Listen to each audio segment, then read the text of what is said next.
সামাজিক যোগাযোগের সবচেয়ে জনপ্রিয় মাধ্যম হচ্ছে ফেসবুক। বিশ্বে বর্তমানে ৩০০ কোটির বেশি মানুষ ফেসবুক ব্যবহার করেন। অথচ এত বড় সাম্রাজ্য গড়ে তোলার কারিগর কোম্পানিটির সিইও মার্ক জাকারবার্গ মাত্র $1 বেতন নেন।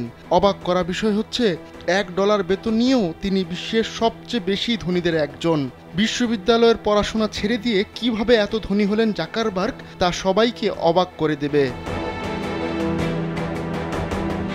ইন্টারনেট চালান অথচ ফেসবুকের নাম শোনেননি এমন মানুষ খুঁজে পাওয়া যাবে না।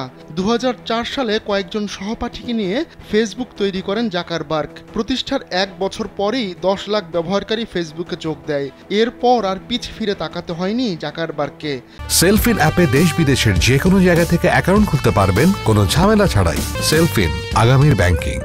রাতারাতি সব সোশ্যাল প্ল্যাটফর্মকে পেছনে ফেলে বিশ্বের সবচেয়ে জনপ্রিয় সোশ্যাল মিডিয়ায় পরিণত হয় ফেসবুক।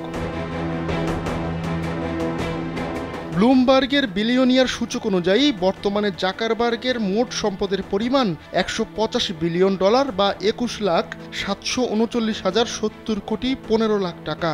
সম্পদের হিসাবে তিনি বিশ্বের চতুর্থ ধনীতম ব্যক্তি। তার সামনে আছে কেবল জেফ বেজোস, ইলন মাস্ক ও বার্নার্ড আর্নল্ড। কিন্তু কিভাবে এত কোটি কোটি টাকার মালিক হলেন জাকারবার্গ? মানি উইক এক প্রতিবেদনে সে তথ্যই তুলে ধরেছে। ফেসবুকের সিইও হিসেবে সেই 2013 সাল থেকে মাত্র $1 বেতন নিচ্ছেন জাকারবার্গ। তাহলে এত কোটি কোটি টাকার সম্পদের মালিক তিনি কিভাবে হলেন? মানি উইক বলছে জাকারবার্গের সম্পদের অধিকাংশই আসে ফেসবুকের মালিকানা থেকে। হার্ভার্ড বিশ্ববিদ্যালয়ের ছাত্র থাকা অবস্থায় ফেস ম্যাশ নামে একটি ওয়েবসাইট তৈরি করেন জাকারবার্গ। সহপাঠীরা কতটা আকর্ষণীয় ওই ওয়েবসাইটের মাধ্যমে তার রেটিং দেওয়া যেত। তবে ব্যাপক বিতর্কের পর সেই ওয়েবসাইট বন্ধ করে দেন জাকারবার্গ। তবে একটি সোশ্যাল নেটওয়ার্কিং সাইটের আইডিয়া পান তিনি। সেই আইডিয়া থেকেই দুইজন রুমমেট জাস্টিন মস্কোভিটস ও এদুয়ার্দো সাভেরিনের সঙ্গে মিলে 2004 সালের 4 ফেব্রুয়ারি ফেসবুকের আনুষ্ঠানিক সূচনা করেন জাকারবার্গ। শুরুর দিকে এটার নাম ছিল দ্য ফেসবুক। চালুর পরপরই ব্যাপক জনপ্রিয়তা পায় এই সোশ্যাল নেটওয়ার্কিং ওয়েবসাইট। জনপ্রিয়তা বেড়ে যাওয়ায় প্রতিষ্ঠানটি বড় করা হয়। তখন ক্যালিফোর্নিয়ার পালো আল্টোতে ফেসবুকের কার্যক্রম সরিয়ে নেওয়া হয়। তবে শুরুর বছরগুলোতেই বিপদে পড়েছিল ফেসবুক। 2006 সালে জাকারবার্গের সাবেক সহপাঠী ক্যামেরুন ও টেইলর উইকলভস এবং দিব্যা নরেন্দ্র তার বিরুদ্ধে মামলা ঠুকে দেয়। ওই 3 জনের দাবি ছিল তাদের আইডিয়া চুরি করেছেন জাকারবার্গ। পরে $65 মিলিয়ন সেই মামলা রফাদফা হয়।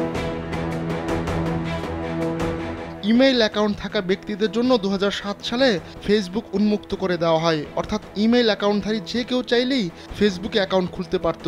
এরপর আর পিছে ফিরে তাকাতে হয়নি জাকারবার্গকে। কয়েক বছরের ব্যবধানে কোটি কোটি ব্যবহারকারী ফেসবুকে অ্যাকাউন্ট খোলে। 2021 সালে সাহসী এক পদক্ষেপ নিয়ে ফেসবুকের নাম পরিবর্তন করে করা হয় মেটা।